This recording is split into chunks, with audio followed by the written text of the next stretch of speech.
네, 안녕하세요. 저는 오늘 데이터브릭스를 활용한 데이터 전략이라는 주제로 발표를 맡게 된 잡코리아 데이터 플랫폼 팀의 리드를 맡고 있는 정학원이라고 합니다.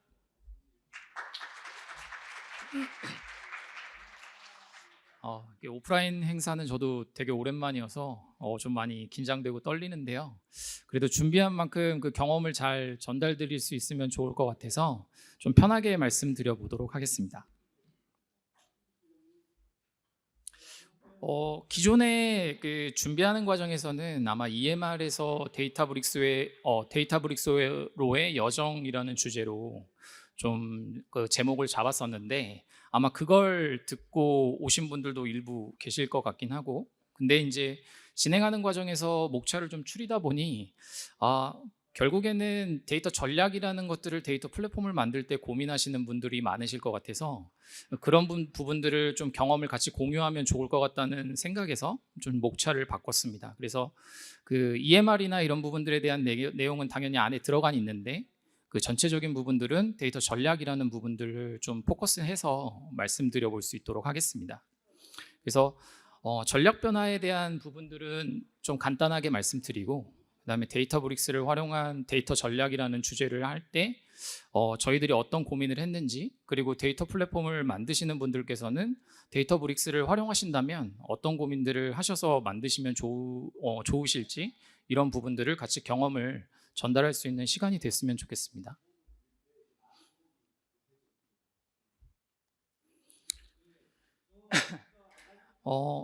조금 거슬러 올라가 보면 처음에 이제 그 뭐 데이터들이 막 생겨나고 데이터를 저장해야 되는 이유들을 아마 조직에서는 계속 찾으셨을 테고, 저희도 마찬가지고 그 전에 회사에서도 마찬가지였을 거고, 아마 지금도 많이 고민하시고 계실 것 같아요.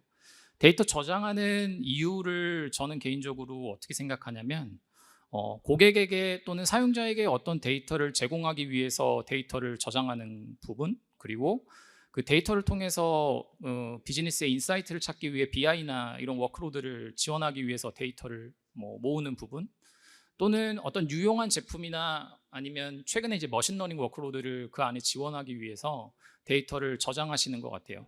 보통 저도 그렇게 생각할 때 이 세 가지 케이스가 최근에 데이터를 많이 저장하시거나 활용하시기에는 이유라고 좀 생각이 됩니다. 그런데 잘 생각해 보면 최근 10년간의 어떤 데이터를 활용하거나 모으는 그런 느낌의 트렌드를 잠깐만 좀 설명드려 보면, 저 같은 경우에는 어, 처음에는 조직에서 데이터가 필요했을 거고 각 부서마다 데이터를 모으는 행동들을 했을 것 같아요. 그런데 그 데이터가 사일로가 생기다 보니까 그 데이터들을 중앙에서 신뢰성 있게 볼 수 있는 데이터 리파지토리나 아니면은 그런 것들을 접근 제어하거나 데이터를 그렇게 분석하거나 할 수 있는 그런 매개체가 좀 없었던 것 같기도 하고요. 그렇기 때문에 데이터 웨어하우스라는 부분들이 이제 태어나거나 탄생된 것 같은데, 데이터 웨어하우스를 쓰다 보면 한계점이 좀 있는 것 같아요. 아무래도 비용에 대한 부분도 당연히 그렇고, 확실히 데이터 웨어하우스는 스토리지랑 컴퓨팅이 분리가 되지 않기 때문에 그 부분들을 프레셔를 받으면 그 그대로 영향을 미치는 부분들도 있고, DW는 폐쇄형이나 독점 형식을 사용하기 때문에 이렇게 지금 현재의 오픈 형식들의 이미지, 비디오 이런 것들을 다 받아주거나 또는 그것들을 활용할 수 없는 문제들도 있고, DW 자체는 구조적인 데이터로만 활용할 수 있기 때문에 비정형 데이터나 이런 것들을 받아줄 수 없는 문제도 있고, 그렇기 때문에 DW에서 데이터 레이크로 많이 전환하셨던 것 같아요. 훨씬 싸고 값싼 스토리지를 사용해서 어떻게 하면은 머신러닝 워크로드, DW 워크로드 이런 것들을 지원할 수 있을까 이렇게 고민하셨을 것 같고, 그런데 데이터 레이크 역시도 그렇게 많은 부분들을 저희가 지금 그 데이터 레이크들을 운영하시고 아마 플랫폼에서 데이터 레이크라는 부분들을 많이 활용하실 것 같은데, 그런 부분들에서 굉장히 또 한계점이나 고민이 분명히 있으실 것 같습니다. 뭐 예를 들면 하둡 같은 것을 운영을 해보시면 실제 HDFS나 아니면은 하둡 같은 파일 시스템은 업데이트나 딜리트 수정이 어렵다라는 부분들을 이해하실 수 있을 거예요. DW에서 제공하는 버전 관리나 아니면 업데이트나 딜리트 같은 부분들을 하드 파일 시스템에 적용하려고 하면 굉장히 어렵거나 또는 클라우드에서 사용하는 스토리지 같은 경우에 S3나 아니면은 죄송합니다. 다른 부분들을 사용하실 때 그 부분들을 반영해서 하기가 굉장히 어려우셨을 거라고 봅니다. 그래서 실제 데이터 전략이라는 부분들을 잠깐 돌아가서 보면 최초에는 데이터 수집, 관리, 그리고 거버넌스 이런 것들을 어떻게 수집하고 어떻게 관리하고 어떻게 제어할 수 있을까에 대한 부분을 고민하셨다면 방금 제가 말씀드렸던 이런 변화, 최초에는 데이터를 수집하는 데 목적이 있었지만 그 부분들을 분석하거나 활용하는 데 어떻게 전략을 가져갈지, 그것들을 어떤 팀에게 어떻게 제공할지, 어떤 팀들은 그것들을 어떻게 들어와서 어떻게 제어를 할지, 그런 것들에 대한 감사는 어떻게 할지, 이런 부분들이 플랫폼 만드시는 분들은 지금도 역시 고민이실 것 같아요. 저 역시도 그런 고민이 있고요. 그래서 실제 그런 부분들에 대한 세분화된 데이터 전략을 메타데이터를 관리한다든지 데이터 레이크를 관리한다든지 거버넌스, 보안, 그 다음에 실질적으로 분석이나 리포팅까지 많은 부분들에 대해서 지금도 고민하실 거라고 생각합니다. 그래서 오늘 좀 말씀드려볼 부분은 요 세 가지가 포커스긴 한데 실제로 뒤에 그림으로 실제 어떻게 설계를 했는지, 그리고 어떻게 데이터브릭스를 활용해서 이런 부분들을 해결하려고 했는지를 말씀드리는 게 주요일 것 같아요. 그래서 기본적으로 데이터를 어떻게 수집하고 활용하시면 좋은지, 그리고 데이터들을 이렇게 다양한 원천 소스로부터 수집할 때 어떻게 통합 관리하면 좋은지, 그리고 그런 것들을 사용자나 아니면 분석가나 다른 분들한테 제공하려고 할 때 어떻게 제어를 할 수 있는지에 대한 부분들을 같이 얘기를 나눠보려고 합니다.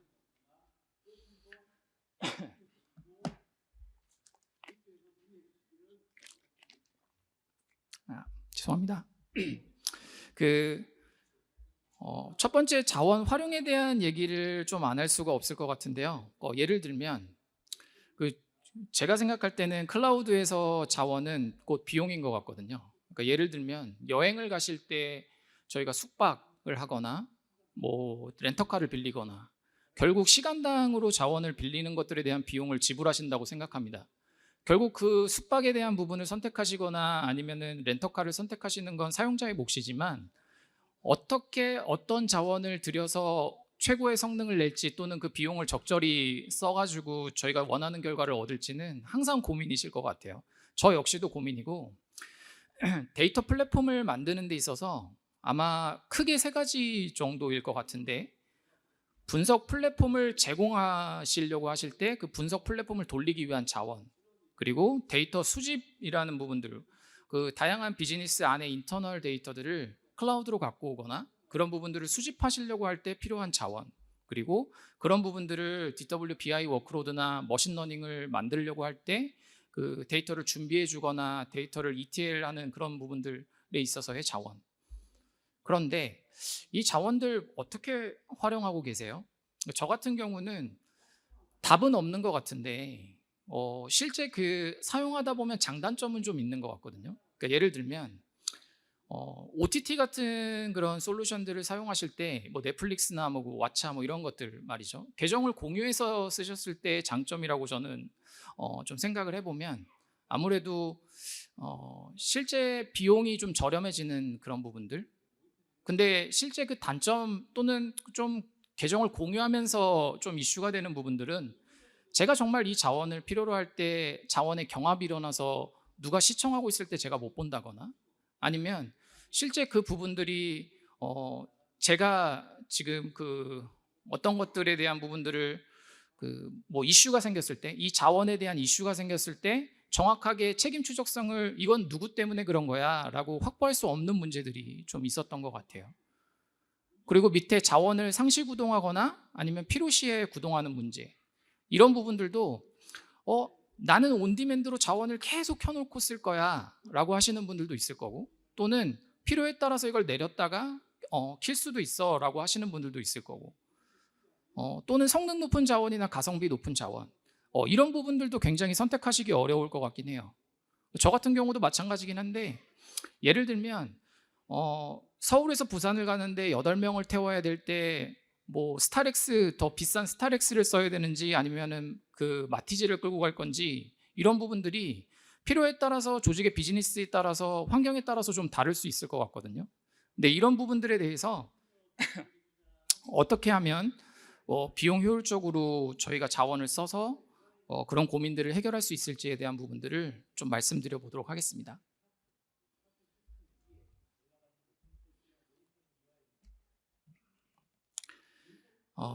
결국에는 그 조직에서 데이터 플랫폼을 운영하시거나 아니면 데이터 플랫폼을 지금 조직 내에서 그 기술들을 개발하시거나 하실 때 갖고 있는 인력이나 아니면 활용에 대한 부분들을 좀 고민해 보실 수 있을 것 같아요. 그러니까 예를 들면 제가 뭔가 어떤 팀에 뭐 분석 플랫폼을 제공해야 된다거나 아니면 빠르게 뭔가를 제공해야 될 때 자원을 그런 것들이랑 상관없이 빠르게 만들어주거나 빠르게 회수할 수 있어야 되는데, 이런 것들이 기존의 클라우드에서 제공하는 사스나 클라우드에 제공하는 그런 제품들로 충분히 가능한지 살펴보시는 게 중요할 것 같아요.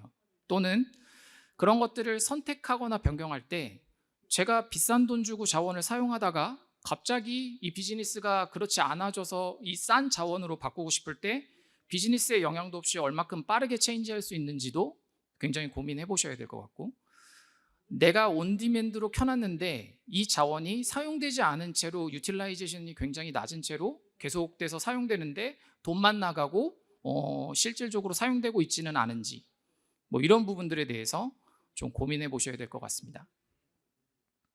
그래서 저 같은 경우는 이렇게 좀 고민을 했었는데요.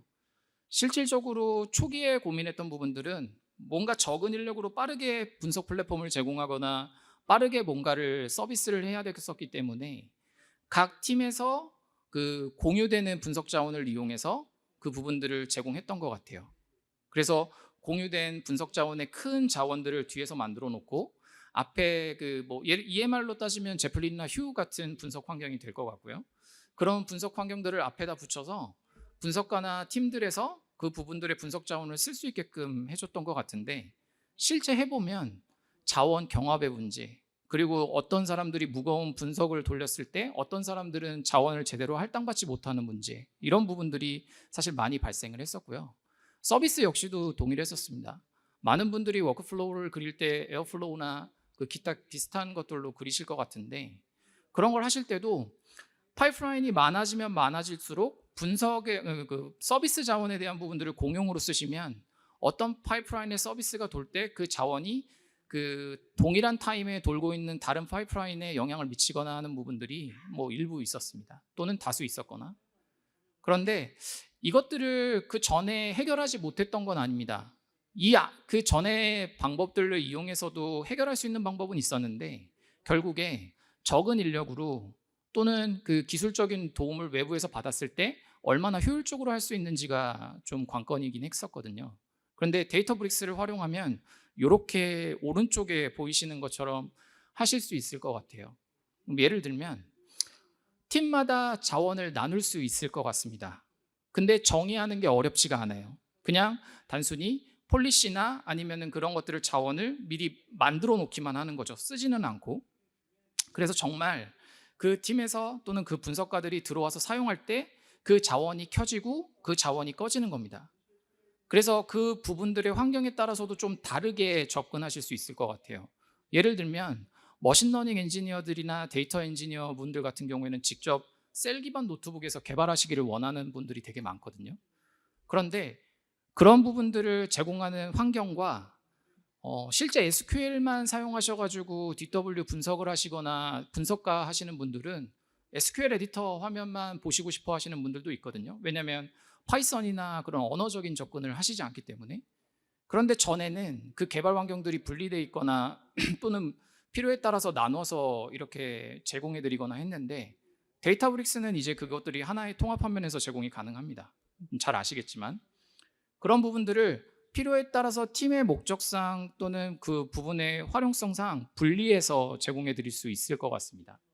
서비스 역시도 마찬가지인데요. 그 서비스 파이프라인마다 특성상 이 작업은 스파크의 메모리가 이 정도가 필요해, 스팍에 무슨 코어가 이 정도가 필요해. 다 다르게 정의하시거나 다르게 관리하셨을 수 있을 것 같은데 그런 부분들이 굉장히 간편해졌습니다.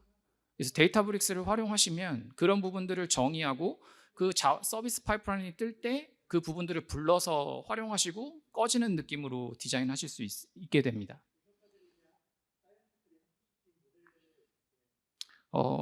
좀 빠르게 말씀드려 볼게요.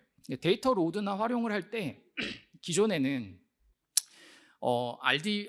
조직에서 관리하는 RDB라고 생각하시고 RDB에 테라바이트의 단위의 테이블이나 아니면은 수백 기가바이트의 테이블을 가져오거나 할 때 뒷단에서 데이터를 저장하는 느낌에서는 업데이트나 딜리트가 안 되기 때문에 파일 시스템의 특성상 그 부분들을 매일같이 헤비하게 가져오고 그 헤비하게 오버라이트하거나 어펜드 위주의 데이터 전략을 썼던 것 같습니다. 근데 실제 이런 부분들이 DB의 부하도 주고 그리고 가져오는 네트워크에 영향도 주고 그 저장하는 부분에서 매일같이 다시 처음에 가져온 원본을 가지고 처리하는 영역에서도 오버라이트된 전체를 가지고 다시 데이터를 말아야 되는 부분들이 분명히 있을 것 같은데 그런 부분들이 굉장히 어려운 부분이고 아마 지금도 어려움을 겪고 계신 분들이 있을 거라고 좀 생각합니다. 그래서 이렇게 좀 디자인을 바꿨는데요. 실제로는 RDB 쪽에서도 CDC가 가능하긴 해야 됩니다. 그러니까 결국에는 뒷단에서 체인지 데이터 캡처라는 변경된 데이터를 인식할 수 있는 기능이 뒤에서 기능이 제공이 된다고 하더라도 RDB에서 사실은 데이터가 그 변경된 부분들을 제공해 줄 수 있는 기능이 되어야 되긴 합니다. 하지만 그게 된다면 뒷단은 되게 효율적으로 바뀌죠. 아까처럼 무거운 트래픽을 가져올 필요가 없이 변경된 레코드들만 인식해서 가져오거나 그 부분들을 변경된 부분들을 처리하는 부분들도 되게 심플해집니다. 그러니까 예를 들면 어제 사용자가 뭔가를 업데이트했는데 그 업데이트된 레코드가 100만 개라면 기존에는 1000만 개를 가져와서 그 데이터를 다시 전처리하거나 그러니까 학습 데이터로 말았다면 지금은 실제 그 변경된 로우들만 가져와서 CDF 그러니까 변경된 데이터들만 섭취시킬 수 있도록 데이터를 넘겨주는 기능이 이 데이터브릭스가 아닌 델타레이크의 기본 기능으로 탑재되어 있기 때문에 그런 부분들을 활용하시면 뒤에 부분들의 속도나 스피드나 성능 자체도 굉장히 올라가는 걸 이해하실 수 있습니다. 그리고 기존의 DW가 가지는 굉장히 장점 중에 버전 관리 그리고 실제 그 데이터를 제어하기 위한 ACL이나 오딧 이런 것들이 상용 제품이나 뭐 AWS 같은 경우는 레드시프트 같은 게 될 수 있겠죠. 굉장히 비싸고 그 기능들을 지원하는 부분들이 필요한데 저희가 데이터 레이크에서는 활용할 수 없어서 되게 어려움이 많은 부분들이 분명히 있는데 실제로 지금 이런 식으로 데이터 업데이트나 딜리트가 가능해지고 그 부분들의 변경된 데이터가 실시간으로 들어오는 구조로 바뀌면 DWBI 워크로드 지원하실 수 있습니다. 실제로 그런 DWBI 워크로드를 조금 더 값싸게 지원하실 수 있다는 얘기를 드려보는 겁니다. 실제로 데이터를 접근하거나 관리할 때도 굉장히 어려운 부분이 많으실 거라고 예상은 되는데 저희 역시도 마찬가지고 팀들이 많아지고 접근하는 사용자가 많아지면 계정 관리, 분석 환경이 많아지고 그 다음에 모니터링할 수 있는 창구가 많아지면 그 각각의 사용자들에 대한 IP나 그 사용자들에 대한 부분들을 각각 URL 베이스로 열었어야 되거나 하는 문제들 그리고 어떤 것들은 인증이 있는 웹이거나 어떤 것들은 인증이 없는 웹에서 발생하는 보안에 대한 결함 이런 것들이 굉장히 다양하게 문제로 다가오거든요. 실제로 운영하시면 아마 그러실 것 같습니다. 그런데 기존에는 이렇게 빠르게 운영하던 부분에서 문제가 생겼을 때 책임 추적성을 확보하기 위해서 뭔가 로그를 뒤지거나 또는 파이프라인에 문제가 생겼을 때 그 모니터링 화면에 들어가서 뭔가를 로그를 캐치해오거나 하는 것들이 사실 굉장히 복잡하고 어렵거나 또는 다양하게 들어가서 그것들을 머지하는 것들이 어려웠습니다. 그런데 데이터브릭스에서는 이런 부분들을 최근에 이제 유니티 카탈로그라는 부분들로 제안을 하고 있고 많이 바뀌고 있는 것 같습니다. 뭐 예를 들면 결국에는 실제 그 데이터를 실제 접근하시거나 이런 분석 환경을 접근하실 때 실제 데이터브릭스라는 창구로 접근하시게 되고 그 데이터에 대한 관리를 유니티 카탈로그라는 부분에서 하게 됩니다. 앞서 보셨던 장표를 잠깐 말씀드려보면 여기서 ACL을 할 때 가장 어려운 부분들은 뭐냐면 데이터 카탈로그. 그러니까 분석가들은 실제 그 로우 데이터를 보고 쿼리를 날릴 수가 없기 때문에 거기에 스키마를 씌운 그리고 관리하는 데이터 카탈로그 같은 부분들도 이제 매핑해서 뭔가를 보셔야 될 때 카탈로그에서도 ACL이 되어야 되지만 밑에 S3나 아니면은 밑에 스토리지 부분에서도 ACL이 필요하게 됩니다. 근데 그런 부분들이 양측 다 제대로 관리하기가 상당히 어렵거든요. 어떤 오픈 소스를 쓰거나 아니면 DB에 대한 감사나 제어 솔루션을 쓰지 않으시면 상당히 어렵습니다. 그런데 유니티 카탈로그를 쓰시면 이런 부분들이 그 안에 들어와 있습니다. 그래서 실제 데이터를 검색하거나 데이터를 누가 어떤 테이블들을 쓸 수 있게끔 권한을 주거나 그리고 어떤 부분들이 어떤 사용자가 어떤 테이블에 접근해서 어떤 쿼리를 날렸어 라고 하는 로그들을 정말 손쉽게 분석하고 찾으실 수 있습니다. 그것들이 굳이 비싼 데이터 제어 솔루션이나 데이터 감사 솔루션을 쓰지 않으시더라도 또는 데이터 통합 관리를 위한 어떤 오픈 소스를 쓰지 않으시더라도 유니티 카탈로그라는 그 기능 안에 다 들어와 있습니다. 그래서 실제 저희가 이런 부분들을 쓸 때 좋아지는 점들이 크게 두 가지가 있을 것 같은데요. 하나는 DWBI 워크로드가 아까 가능해졌다는 부분들 하나가 있고 또는 서비스에 어떤 데이터가 들어가는지 데이터 흐름이라는 거를 명확하게 볼 수 있게 됐습니다. 그래서 데이터 리니지라고 다들 이제 표현을 하는데 실제로 써보시면 그런 부분들이 이제 가능해질 것 같습니다. 조금 빠르게 말씀드려 보겠습니다. 접근에 대한 부분들도 똑같은데 결국엔 사용자들이 분석 환경을 다 URL 베이스로 열어서 아이디 패스워드를 치고 들어가는 문제는 그 환경 URL마다 액세스 로그를 남기거나 그 부분들을 제어하거나 하는 부분들이 굉장히 어렵습니다. 그 방화벽 룰 관리도 당연히 어려울 거고요. 그런데 조직에서 만약에 옥타나 뭐 키클록 같은 오픈 소스나 그런 것들을 이제 중앙에 앞단에서 받아줄 수 있는 인증 관리 IAM에 대한 솔루션이 있다면 SSO는 당연히 가능하실 테고 SCIM이라는 부분들도 가능해지실 수 있습니다. 그럼 결국에 창구를 많이 열어두는 게 아니라 앞단을 원앱으로 가는 거죠. 그러니까 옥타만 열리고 뒤에 부분들은 선택해서 분석 환경을 접근하실 수 있게 되는 겁니다. 실제로 SCIM을 데이터브릭스에서는 REST API로 제공하지만 실제로 그 옥타를 관리하는 부서랑 협업이 돼야 되긴 합니다.